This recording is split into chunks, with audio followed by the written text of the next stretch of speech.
Hello, I make this video not a happy man. I'm at the neighborhood Walmart in San Jose, California. And this is what it has become. I did not want to believe it, but it's happening. Does this look like your friendly neighborhood Walmart to you? Tried to get a tour of an immigrant detention center at an abandoned Walmart building in Brownsville, Texas, that houses children. Senator Merkley was not allowed inside. No one would grant him an interview. Another grocery store pulling up stakes in the Redbird area of Dallas. Walmart announcing today that it's closing its Wheatland Road Supercenter by the end of the month. Our Robbie Owens live at the store near Highway 67 with reaction and the community's concerns. Robbie? Yeah, Gilma, when this Walmart here opened more than 30 years ago, I can recall there were at least 3 other grocery stores open in the area. They have all since closed, and now city leaders say Walmart's planned departure will be a big blow in an area that's already struggling with too few options. Closing day getting closer and closer for one East Tennessee big box store. Yeah, in 3 days, the pharmacy will be closing at the Walmart on University Commons Way near UT's campus. That is the first step. By the end of the month, specifically March 29th, this Walmart will close its doors for good. New at noon, a Midlands Walmart neighborhood store is permanently closing its doors at the end of next month. The spokesperson for the company tells News 19 that the location on Broad River Road will close on March 29th after only being open about 3 years. The closing location is 3 miles apart from a Walmart supercenter. The last day of operation again will be March 29th. The Walmart Supercenter on the Evangeline Thruway in Lafayette will close on March 29th, the pharmacy on the 15th. Now, the company tells KATC store performance is one of the reasons for the closure. Our Danielle Garcia live at that location. And Danielle, how are customers reacting to the news? Jim, customers tell me they're upset because the next closest Walmarts are in Carencro and in Pinhook. And they also say they're worried about what's next for the store's more than 300 employees. It's heartbreaking. It's more heartbreaking going in there and seeing the workers. They're crying, they're upset, and from what I'm understanding, they're not guaranteed jobs. Mandy Francis lives near this Walmart.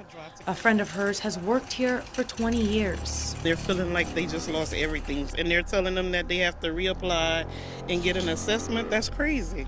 They were loading up with as many people, it's got to be dozens of people in the back of that thing. They take them to a nearby Walmart, and then the Walmart is where I guess metro buses or school buses will take them to the shelter. The question is, what shelter are they taking them to? Because I heard Tom say GRB is overcrowded and or not overcrowded, but at the capacity they had planned for. So I think I certainly have that question. I don't know if we've answered it. Walmart backwards is law. Mart stands for Marshall. So, Walmart stands for martial law. Here's a Target that's right across the street, the other side of the road from Gander Mountain.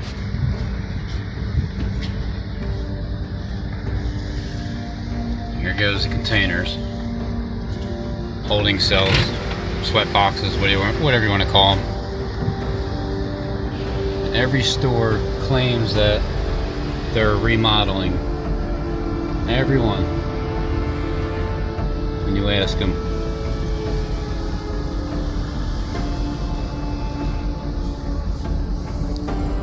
It didn't have a fence up, but once I drove in between all of them.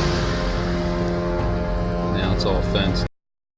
First of all, this is not a war.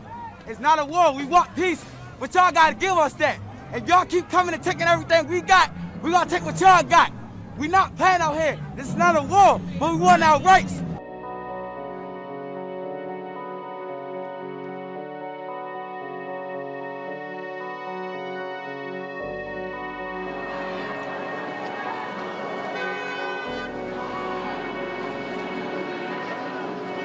As a result of the serious violence and looting, which has led to the destruction of property and put innocent Marylanders at significant risk, I have declared a state of emergency at the request of Baltimore City.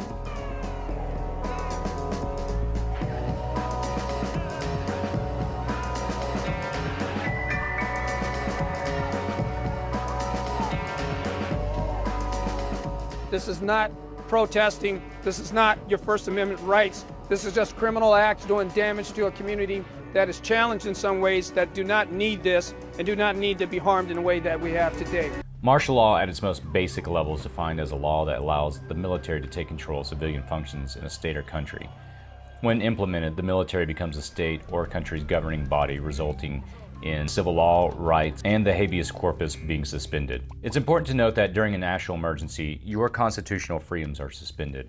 However, the main difference between a state of national emergency and martial law is that during a national emergency, the military doesn't need to take control of civilian functions. But you should keep in mind that martial law could quickly follow a declaration of national emergency. During both of these scenarios, your civilian rights can be suspended, allowing the government to impose its will, rules, and regulations on citizens.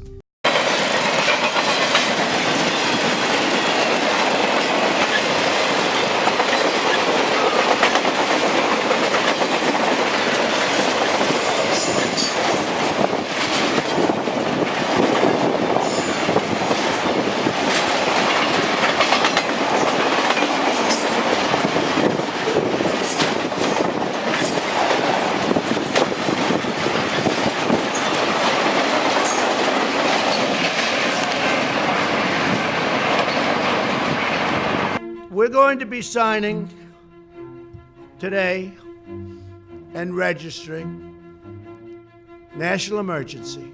At the studio. Yep. You know, because that's what's coming. What's coming is, see, for years we've been telling you that the martial law is coming, the concentration camps, police state, you know, and people were laughing and mocking at it, you know. But now they're starting to see that the legislation is in place. The police are militarized.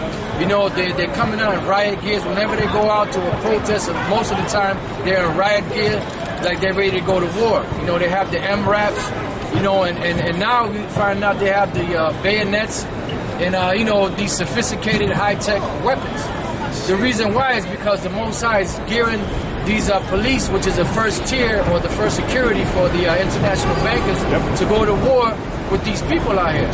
Because ultimately it's to get Jake, but whoever is in their way, they're going to stomp them out.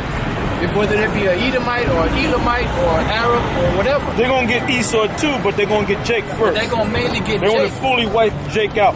Gun. You know? You know? Go ahead. Go ahead, finish your point. Yeah, so basically, you know, that's what's coming down the pipe. The militarization of these police is basically to get the people back in order, because they want that. The reason why these cops are killing Jake is because they want Jake to go to war. Who shall rouse him up? You know, they want Jake to riot. They want Jake to start killing people and taking revenge, so that they'll justify them coming in with the police, with the military, and smash them, right? You know, so that's why they got all these Eric Gardner, Trayvon Martin, and all these different black men that are being killed around the country, because they're trying to stir the black people up and the Latinos also to go to war, so that they can smash them, so they can throw them in the concentration camps. And that's what's happening. Use those high. That's it. That's what they want to do. They have lasers, man. Yep. There's a movie.